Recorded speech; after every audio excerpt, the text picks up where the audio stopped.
Send money দেন, mobile recharge দেন না আবার। সামনে হঠাৎ করে উনি ব্রেক করে আমরা যারা বোরকা পরে পিছনে থাকি আপনাদের তো ধরিও না, তখন একটু সাবধানে চলবেন। যাবো বললাম না যাবো। লেগেছেন একেবারে আপনার সিগন্যাল চলতেছে ভাই। হ্যালো এভরিওয়ান, আসসালামু আলাইকুম। Welcome to my channel city cruiser by Dipto. আশা করি সবাই ভালো এবং সুস্থ আছেন। আলহামদুলিল্লাহ আমিও ভালো আছি। ভাই গত সপ্তাহে টানা 6 দিন রাইড শেয়ার করছি, তারপরে 2 দিন তো বাসায় ছিলাম, এবং এই 2 দিনে আমি বুঝতে পারছি যে মানুষের শরীর যখন সুস্থ থাকে তখন কতটা এনার্জি সে পায়। আজকে যখন বেরোইলাম, বেরোর পর বাসায় ফেরার আর মনই করতেছিল না, কিন্তু বিগত 6-7 দিন 4-5 ঘন্টা করে বাইক চালাইলেই শরীর পুরাই ক্লান্ত হয়ে যেত এবং আর মনই চাইতো না। আর আজকে পুরাই মনটা ফুরফুরা। তার উপর আবার দিনটাও আমার ভালো কাটছে, কারণ আমার মোহাম্মদপুরে একটা কাজ ছিল, ওইটাও হয়েছে, পাশাপাশি মাশাল্লাহ খুব ভালো একটা অ্যামাউন্ট ইনকামও হয়েছে। চলেন তাহলে দেরি না করে ভিডিওটা বিসমিল্লাহ করি। আজ অক্টোবর মাসের 6 তারিখ, রোজ রবিবার, সময় এখন সকাল 9টা। আমার ভিডিওটা শুরু হচ্ছে কলতা বাজার থেকে। হ্যালো, হ্যাঁ ভাইয়া চলে আসছি। হ্যাঁ চলে আসছেন? হ্যাঁ দেখছি আপনি, আমি একটু লাঞ্চটা প্যাক করতেছি। আচ্ছা ঠিক আছে, ওকে। গুড মর্নিং ভাই। আমি এর আগেও আপনাকে একবার পিক করছি। সকাল 8:30 বাজে আমি পাঠাও অ্যাপটা ওপেন করছি। যেহেতু আজকে রবিবার, আজকে বোনাসের পরিমাণ হলো 250, 5 ট্রিপে। এখন আমার যে যাত্রী, উনি কিন্তু ফার্স্টে ইনড্রাইভের রিকোয়েস্ট দিছে। ওনার গন্তব্য হইল গুলশান রেনেসা হোটেলের পাশে যে গলি, ওই গলির ভিতরে। ভাড়া দেখাইছিল 184 টাকা। আমি দেখছি উনি 8:30 বাজে রিকোয়েস্টটা দিছে এবং 9টা পর্যন্ত আমিও অপেক্ষা করছি, উনিও অপেক্ষা করছে, এবং শেষমেশ কোনো রাইডার না পাইয়া উনি পাঠাওতে দিছে। ভাইয়েরা আমি জিজ্ঞেস করছি যে ভাই আপনি পাঠাওতে আগে কেন দেন নাই? উনি বলে ভাই পাঠাওতে তো ভাড়া বেশি। এখন ইনড্রাইভে দেখাইছে 184 আর পাঠাওতে আসছে 210 টাকা, যদিও নামার পর 220 টাকা হয়েছে। এই যে 26 টাকা বা 36 টাকা বেশি আসছে, এই বেশির জন্য হয়তো বা অনেকেই ইনড্রাইভটা বেশি পছন্দ করে বা প্রিফার করে, পাঠাওটা করে না। চলেন তাহলে যাত্রীকে নামাই। উনারা নিয়ে পৌঁছাইতে আমার 10টা বাজে গেছে, কারণ গুলশান ঢোকার পথে হাতিরঝিলে প্রচুর পরিমাণে জ্যাম ছিল।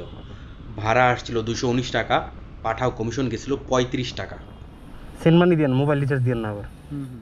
অনেকে আছে মোবাইল রিচার্জ দিয়া তারপরে জায়গা। দেখেন এসে পড়ছে। হ্যাঁ ওকে, থ্যাংক ইউ। আল্লাহ হাফিজ। আচ্ছা, ওয়ালাইকুম সালাম। সকালবেলা যদি গুলশানে যাত্রী নামানোর পর 1 মিনিটও দাঁড়ান, সেটা হবে সবচেয়ে বড় বোকামি, কারণ এই সময় গুলশান বনানীতে কোনো ট্রিপ থাকে না। আমি ওইখান থেকে ডাইরেক্টলি গুদারাঘাটের দিকে রওনা দিলাম। ওইখানে যদি ট্রিপ পাই তাইলে তো পাইলাম, নাইলে পরে যাব বাড্ডার দিকে। যেমনি হোক বোনাস আজকে পাইতেই হবে। কিন্তু ভাই আমি পরের ট্রিপটা গুদারাঘাট থেকেই পাইছি। এই ট্রিপটা যদি ক্যান্সেল করে দিতাম না, তাইলে ভবিষ্যতের জন্য আরও অনেক ভালো হইতো আমার। যাই হোক, চলেন আগে পিক করি যাত্রীরে। আসসালামু আলাইকুম। আপু কোন দিক দিয়ে যাবো? এদিক দিয়ে কিন্তু অনেক জ্যাম, ওই যে এই রোডটা। হ্যাঁ প্রচণ্ড জ্যাম, মাত্র আসলাম তো, গাড়ি ঘোড়া লড়ে না। ওই বাড্ডা দিয়ে যাবো? বাড়িটা বলতে বাড্ডা বলতে এই যে সোজা যে ডান দিকে যে। মানারসে যেতে পারেন, আচ্ছা হ্যাঁ, মানারত হয়ে যাওয়া যায়। আচ্ছা চলেন তাইলে প্রশ্ন উত্তরটা দিয়ে ফেলি। প্রশ্নটা হলো, ভাইয়া আমি তো নতুন ঢাকা শহরে রাইড শেয়ার করব, কিন্তু রাস্তাঘাট তো চিনি না। ভাই ঢাকা শহর আসলে অনেক অলিগলি আলা, পেঁচানো পেঁচানো, তার মধ্যে আবার নতুন ঢাকা একরকম, পুরান ঢাকা তো পুরাই মানে মেজের মতো। একদিক দিয়ে ঢুকলে আরেক দিক দিয়ে বাইরে গেলে পুরা মাথা ঘুরে যাব। এখন ঢাকা শহরের রাস্তাঘাট এবং শর্টকাট চেনার 2টা উপায় আছে। প্রথমটা হলো আপনার যাত্রী এবং দ্বিতীয়টা হলো গুগল ম্যাপ। ভাই আপনি অ্যাপে যে যাত্রীকে নেবেন, সে কোথায় যাচ্ছে, সেই গন্তব্যস্থল, কতটুক দূরত্ব এবং কয় টাকা ভাড়া, সব কিছু যাই নাই, কিন্তু সে আপনার বাইকে উঠতেছে। এবং তাকে যখন জিজ্ঞেস করবেন, 99 আউট অফ 100% যাত্রী আপনাকে বলে দিবে যে কোন পথ দিয়ে যাইতে হবে, সে জানবে। আর বাকি যে 1% আছে, তার জন্য তো আপনাকে সেই গুগল ম্যাপ আছেই, ওইটা ইউজ করতে হবে। আর গুগল ম্যাপ ইউজ করাটা একদমই সোজা, ক্লাস 3-4-এর বাচ্চায় পারলে আপনি পারবেন না কেন? নতুন যারা আসবেন তাদের ভাই প্রথম 1-1.5 মাস একটু কষ্ট হবেই, কারণ ঢাকা শহরের পুরাপুরি রাস্তা কেউই ভালো মতো চিনে না। এই তো আমারে দেখেন, আমি পুরান ঢাকা ভালো মতো চিনি, নতুন ঢাকায় এসে আউলায় যাই। এই যাত্রীর ভিডিওর মধ্যে জিজ্ঞেস করলাম যে আপা কীভাবে যাব, এরকম করে আপনিও জিজ্ঞেস করে নেবেন। 1-1.5 মাস জিজ্ঞেস করবেন, আস্তে আস্তে পুরা ঢাকা শহরে আয়ত্তে চলে আসবে। এত টেনশন নেওয়ার কিছু নাই। আমার এই যাত্রী, তাকে উঠানোর আগে পাঠাওতে আমার রেটিং ছিল 4.79, কিন্তু তারা নামায় যখন আমি চেক করলাম রেটিংস হয়ে গেছে 4.75। বিগত 1 মাস ধরে অনেক কষ্টে আমি রেটিংসটা উপরে উঠাইছি, আর আজকে উনি আমার অনেক বড় লস করাইয়া দিল। উনার কারণে সামনে ভবিষ্যতে অনেকগুলা ট্রিপ আমার হাতছাড়া হয়ে যাবে। ভাই কিচ্ছু করার নাই, মানে আমার কোনো দোষই আসিল না। আমার সামনে যে মোটরসাইকেলওয়ালা দেখতেছেন না, উনি হঠাৎ কইরা ব্রেক কইরা বসছে রাস্তার পুরা মাঝখানে, কোনো কারণ ছাড়া। আমিও ব্রেক করছি। এখন এইটার জন্য আমার পিছের যাত্রী খেপে গেছে, কেন ব্রেক করলাম। মানে উচিত ছিল ওনারে লাগায় দুজন 4 জন একবারে পইরা থাকা রাস্তার ভিতরে, তাইলে ভালো হইতো। এখানে রাখবো।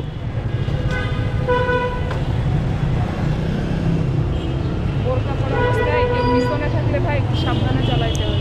সামনে হঠাৎ করে উনি ব্রেক করে। এটাই তো বলছি, আমরা যারা বোরকা পরে পিছনে থাকি আপাতত ধরিও না, তখন একটু সাবধানে চলতে হবে। ম্যাপ দেখতেছিলাম, হঠাৎ করে দেখি সামনে গাড়ি দাঁড়ায় পড়ছে। কিন্তু বাঙালিদের সমস্যা। কত আসছে? 94।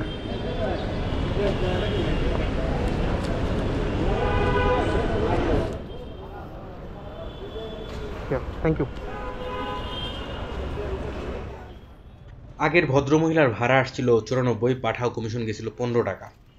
ওনাকে বনানীতে ড্রপ করছি আমি 10:25-এ, এবং এরপর ঘোরা শুরু করছি। পুরা ঢাকা শহরে কইতে গেলে ঘুরা লাইছি। বনানী থেকে বাড্ডা গেলাম, ট্রিপ নাই। বাড্ডা থেকে আস্তে আস্তে ঘুরতে ঘুরতে চলে আসলাম বনশ্রীতে। বনশ্রীতে আসার পর 11:15 বাজে আমি এর পরের ট্রিপটা পাইছি। ভাই আপনি যদি 7-8 ঘন্টা রাইড শেয়ার করবেন না, তাইলে পরে দেখবেন কি 1-1.5 ঘন্টা এরকম থাকে যে কোনো ট্রিপই নাই। ওই সময়টা যদি একটু ধৈর্য ধরে থাকতে পারেন, তাইলে লালে লাল। আসসালামু আলাইকুম। হেলমেট। যাত্রীকে পিক করছি আমি বনশ্রী ডি ব্লক থেকে, এবং গন্তব্য হলো বনানী ডিওএইচএস। ওনার ভাড়া আসছে 149 টাকা 81 পয়সা। ডিসকাউন্ট ছিল 60 টাকা, পাঠাও কমিশন ছিল 17 টাকা 65 পয়সা। এখন ডিসকাউন্ট বাদে উনাকে আমার ভাড়া দেওয়ার কথা 109 টাকা, কিন্তু উনি আমাকে 105 টাকা দিল এবং বলল আর ভাঙতি নাই। ভাই এই কথাটা শুনে আমার একটু খারাপই লাগলো। মনে হলো আমি ওনার কাছে ভিক্ষা চাইছি, এবং ওনার কাছে ভাঙতি নাই দেখে উনি আমাকে দিতে পারতেছে না। এই পেশাতে আইসা ভাই দেখতে পারলাম যে একজন মানুষ আরেকজনকে কতটা ছোট করে দেখতে পারে। ভাই মানে কি বলবো আর। এই দেখেন, এই যে ইন ড্রাইভে একটা ভাড়া আসতেছে 40 টাকা, এটাও মানে একটা মোটর সাইকেলে করে যাওয়ার ভাড়া হয়। আর আর বলার ভাষা নাই আমার। ভাইয়া 109 টাকা। ওকে ভাই, ঠিক আছে, থ্যাংক ইউ। হ্যালো। হ্যালো। হ্যাঁ, আপনি আচ্ছা, আপনি কি 4 রাস্তার মোড়ে? না না না, পেয়েছি আমি। আচ্ছা আচ্ছা।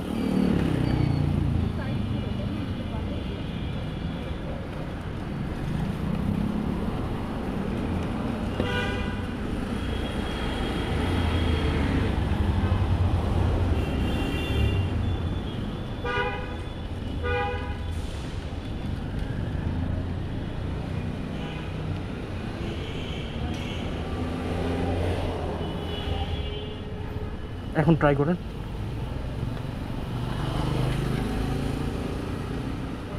ওকে। আগের যাত্রীকে নামায় আমি ডাইরেক্টলি চলে গেছি বনানী চেয়ারম্যান বাড়ির ওইদিকে, কারণ ম্যাপটা লাল দেখাচ্ছিল ওখানে। 12টা বাজার 2 মিনিট আগে পাঠাওতে আরেকটা ট্রিপ ঢুকে, এবং ট্রিপটা আসার সাথে সাথে আমি স্টার্ট করে দিছি। কারণ যদি এটা স্টার্ট না করি তাইলে পরে যদি আবার কাউন্ট না হয় তাহলে তো বোনাস পাবো না। ভালোই হলো, মাশাআল্লাহ আজকে 4টা ট্রিপ ঢুকলো, তার মানে 180 টাকা বোনাস। যাত্রী আছে হলো বনানী ডিএনসিসি মার্কেটের ওইখানে, আর যাবে হলো ধানমন্ডি। আর আজকে আমার মোহাম্মদপুরে একটা কাজ আছে, খুবই একদম পারফেক্টলি তালে তালে মিলা গেল। তারে নিয়ে যাব ধানমন্ডি নামায়া, তারপর মোহাম্মদপুরের কাজ শেষ কইরা তারপরে আবার যদি সময় হয় তাহলে রাইড শেয়ার করব। যাত্রী ভাড়া আসছিল 152, ডিসকাউন্ট ছিল 40 টাকা, পাঠাও কমিশন গেছিল 14 টাকা।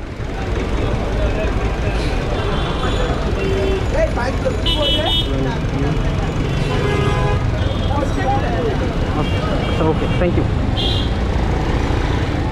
মোহাম্মদপুরে কাজ শেষ কইরা আমি সিগনালে দাঁড়ায় আছিলাম ওই বাস স্ট্যান্ডের। ওইখান থেকে সোজা যাব আসাদ গেট। ওই আসাদ গেট থেকে তেল ভরবো, তেল ভরে যাব ধানমন্ডি 27 রাপা প্লাজায়, ভাই ব্রাদারদের সাথে একটু দেখা করব, তারপরে আবার রাইড শেয়ার শুরু করব। সিগনালে দাঁড়ানো অবস্থায় হঠাৎ করে একজন এসে লাফ দিয়ে আমার মোটরসাইকেলে বসলো। দেখলাম একটা পুলিশের কনস্টেবল। সে কইতেছে ভাই আমার একটু সামনে নামায় দিয়ে আসে। পরে ওনাকে নামায় দিয়ে আমি গেলাম রাপাতে। ওখান থেকে বেরোইছি 2টার দিকে। একটা ট্রিপ নিয়েই বেরোইছি।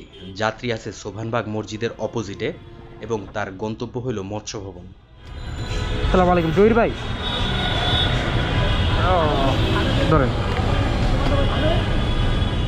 যাত্রীকে নিয়ে রওনা দেওয়ার পর টের পাইলাম যে আজকে রবিবার, বিশাল জ্যাম লাগছে। আমরা আবার ঢুকছিলাম স্কোয়ার হসপিটালের সামনে দিয়া, ডাইনে বামে তো কোনো দিকে যাওয়ানো যায় না, ওই রাস্তায় বয়ে রয়েছি জ্যামের ভিতরে। ভাড়া আসছিল 137 টাকা, ডিসকাউন্ট ছিল 22 টাকা, পাঠাও কমিশন গেছিল 8 টাকা। ভাইয়া 4 টাকা ভাঙতি আছে?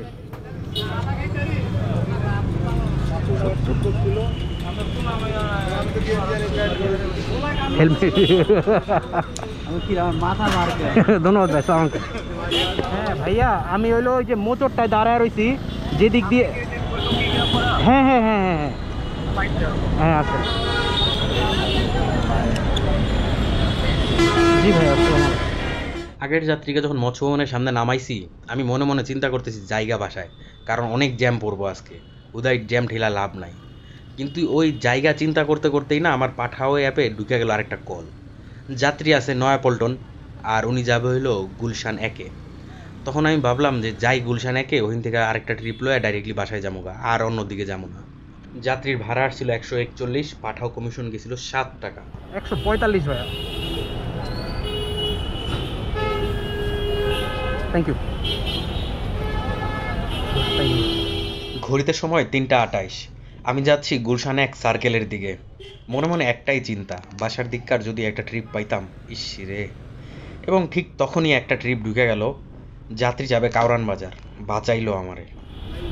হ্যাঁ ভাই, আসসালামু আলাইকুম। উঠেন, যাবেন হইলো কারণ বাজার। ওকে, ওয়াসা ভবন। ভাই, বর্তমানে পাঠাওয়ের ইউজার সংখ্যা বাড়াতে ভালোই ট্রিপ আসে, কিন্তু ট্রিপ ধরতে হলে আপনার রেটিংস ভালো রাখতে হবে। এই জন্য ট্রিপ শেষে যাত্রীদের বলবেন সে যেন আপনারে 5 স্টার দিয়ে দেয়, আপনার সামনেই দেয়। আমার এই যাত্রীর ভাড়া আসছিল 130 টাকা, পাঠাও কমিশন গেছিল 3 টাকা, আর ডিসকাউন্ট ছিল 20 টাকা। 1 টাকা দাবি রেখেন। না না, ঠিক আছে।